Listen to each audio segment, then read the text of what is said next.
Welcome to Gigantic. Oh, it's so fluffy. Welcome to Gigantic, everyone, the newest free-to-play third-person MOBA game to hit Steam. A game which I had no plans of touching simply because my MOBA days are long behind me. The amount of money that I spent on skins in League of Legends. Anyway, back on topic, I decided to give the game a chance, so as a result, it's time for a buy or cry. Or is it a try or cry, because the game is free. Yeah. Optimization. Alrighty, to begin, the game was made really well. I played it in closed beta and when it was released, and I didn't run into any problems. My entire experience with the game so far has been buttery smooth, with the only hiccup being the fact that the frame rate is locked at 60 frames per second. And that there is no full screen mode. You have to play the game in Windows or borderless Windows. However, all that considered, in this particular department, I have to give the game an A+ for running so well. Usually when I download a free-to-play game for the first time, it explodes. So, yeah. Although I can guess I can drop the grade to an A because this is yet another game that needs its own launcher. So, come on guys, just stick to Steam, please.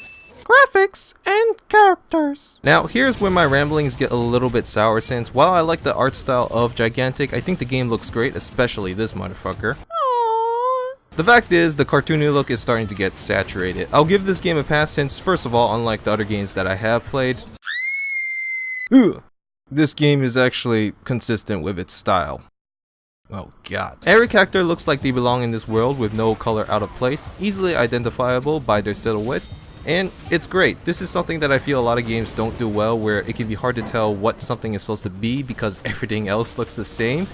Not the case here though in Gigantic.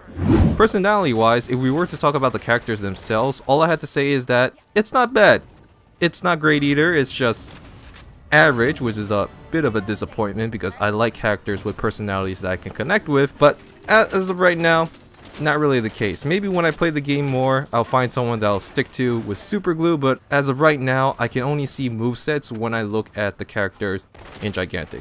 Speaking of which, gameplay. So I'll be honest here and say that the tutorial was not helpful at all. I had no idea what it was I was supposed to be doing, but I'm not going to blame the developers for that since this is a MOBA game. And the fact is, all of the MOBA games that I have ever played to date have failed to fully explain their game in the tutorials. Plus, I'm not planning on explaining every mechanic of the game anyway, since that is boring, and honestly I find just playing the game itself explains a lot more than just telling. Joshino, for example, you tried. I literally could not sit through your video, unfortunately. Anyway, the gameplay of Gigantic is actually really fun in such a way that you wouldn't be able to tell just by watching a video, like mine for example.